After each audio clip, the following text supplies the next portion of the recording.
Good morning, friends. One of the topics that I have experience with that I talk about or want to talk about on this channel is narcissism. And I'm telling you, narcissism is the worst to deal with.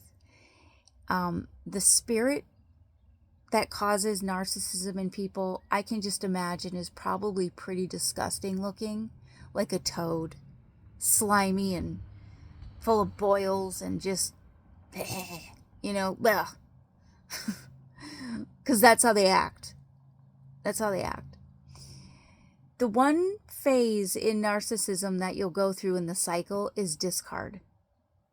And it is probably the worst feeling that you'll have in all of the different areas of the cycle.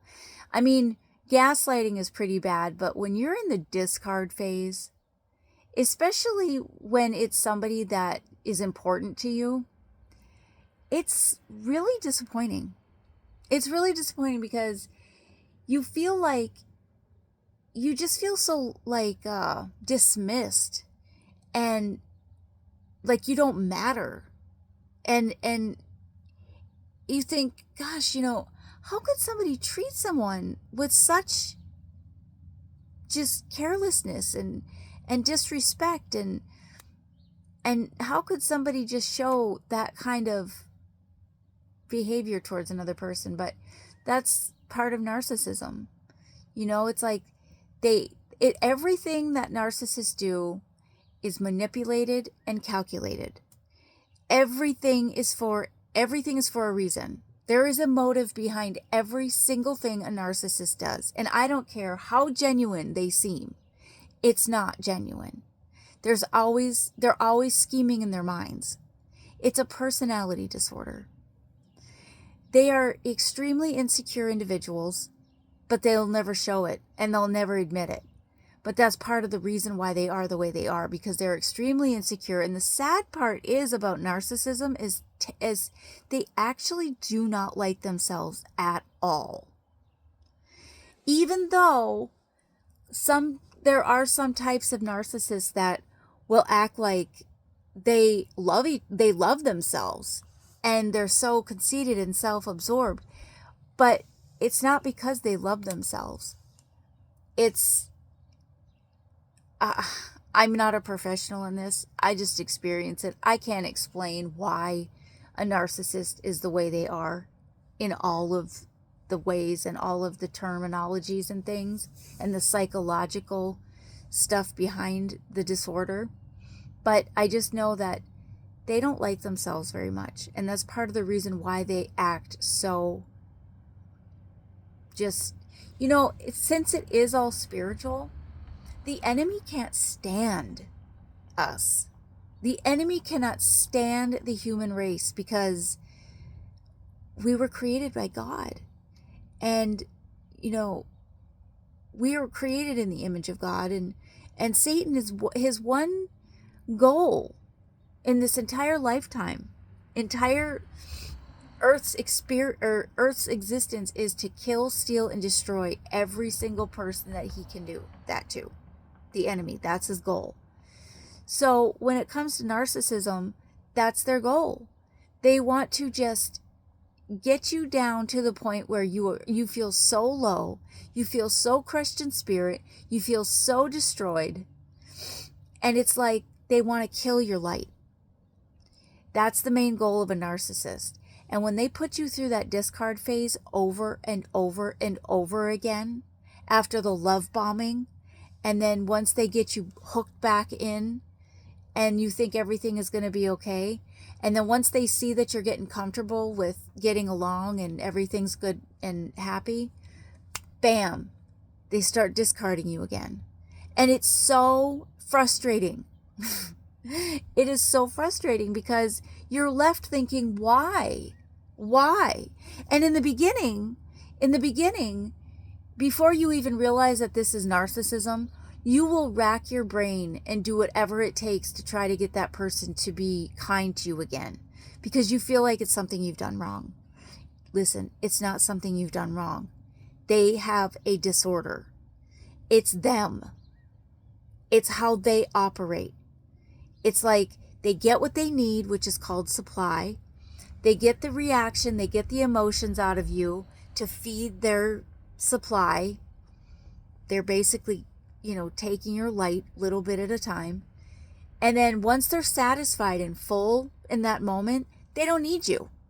They don't need you right then and there anymore. It could be a day, it could be weeks until they need that supply again, until they are hungry again and they need to extract some more light out of you. That is what it's like when you live and deal with a narcissist. And I'm telling you, the discard phase feels so lousy. And, if you are dealing with a narcissist in your life and you do have a chance to just get away, I highly recommend you do that, because in the beginning, you think things will change. In the beginning, you think that if you could just only do a certain thing, explain something a certain way, if you could only act a different way, if you could only do this, if you could only do that, things will change. Listen, you're going to make yourself crazy by doing that. It's not going to change unless God himself changes that person's heart. Sorry, I'm really tired right now. I only got 3 hours of sleep last night. Unless God wants to change that person, or if it's in his will to change that person is not going to change on their own. No. So if you have a chance to leave and get that person out of your life, love them, but just don't associate with them. That's the best thing you could possibly do. Because if you get so roped into the relationship to the point where it's harder to leave, it gets harder and harder to leave. Because another thing that the narcissist likes to do is not all, but a lot of them also are very financially abusive, to where they control everything. They want to control everything, even down to the pennies, even down to the money. And they do that so you can't leave. They do that so that you'd have no resources. And there's so many different situations out there in narcissistic relationships. Some narcissists will say, oh, you don't have to work, I'll take care of you. And in the beginning you think, well, and especially like when when you have kids and everything, and the mom ends up staying home, the wife ends up staying home, takes care of the kids, and before she knows it, she's under extreme financial abuse. And how is she going to leave now? She doesn't have access to any of the money. She's not working. She may have been out of the workplace for so long that she's kind of behind on the updated computer knowledge and all that kind of stuff. And, so it makes it really, really hard to leave the longer you stay. And the more you're just kind of roped into those cycles of the narcissist, it gets harder and harder and harder to leave. So at the first signs that you notice that there's something wrong, if you're starting to see red flags within like the first month or two, it could even be sooner than that, run.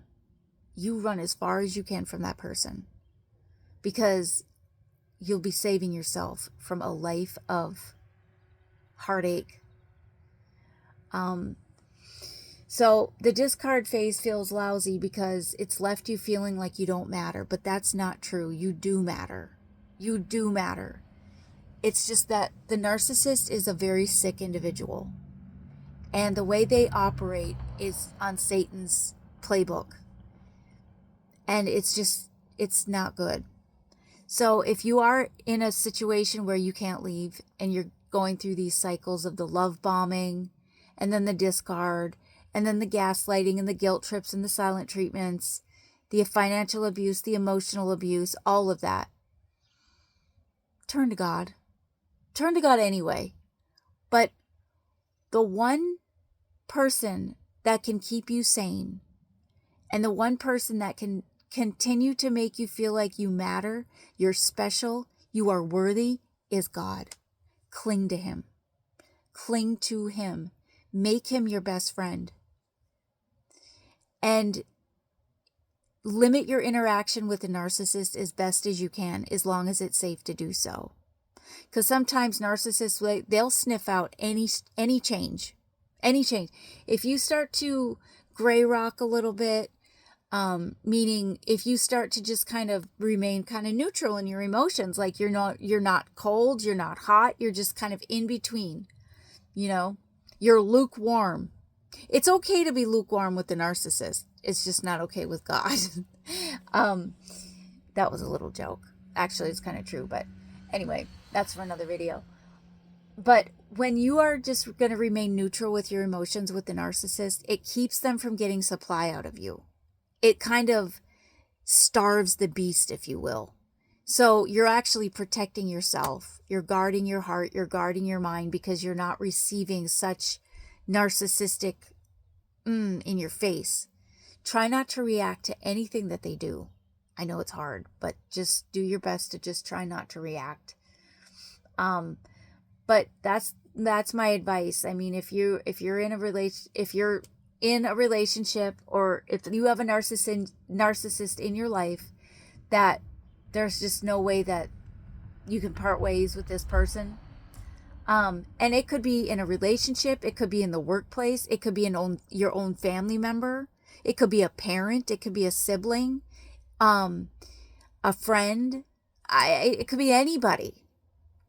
If you can't get away from the person, there are coping mechanisms that you can do. And my biggest advice is cling to God, get in your Bible, learn as much as you can about narcissism so you know what you're dealing with, and don't react. Make it a daily goal to not react to the narcissistic behaviors. Because as frustrating as they are, and you just want to scream and tear your hair out, you must remain calm.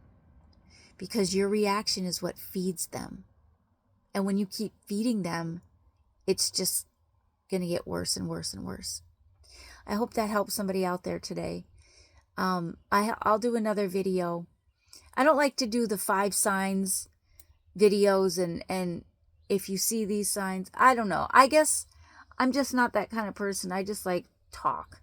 But I will do another video on what I've experienced as far as what the signs and red flags were for narcissists in my life. And that way you can resonate with any of those, and you actually say, hey, I'm experiencing that in my relationship with this person. You can kind of understand that you might be dealing with a narcissist. And if that's the case, and you have a chance to get away from that person, run. Run. Pray for them. Love them as a human, because we are called to love our neighbors as ourselves, but we are also called to hate all evil and hate the sin. So cling to God, pray to God. Nothing is impossible with God. God can change them. He can. But just know that it's a really difficult person to deal with. Narcissism. It's evil. And you must guard yourselves, protect yourselves, and learn all about it as much as you can. Learn all about narcissistic personality disorder so you know what you're dealing with and you know how to handle it if you can't leave. So that was my video, my morning narcissistic awareness message. I'm going to get back to sleep, try to get some more Z's, and then I'll be back later with either continuing our Bible study in the book of Revelation or another video of some sorts. It could be a fun fact video. It could be just a regular Bible reading, not the study. It could be anything. Who knows? Whatever comes to my heart the strongest is what I'll do. So I love you all. God bless. I hope you learned something today. I hope you're not dealing with a narcissist, but if you are, I hope this helped. Okay, love you. Bye.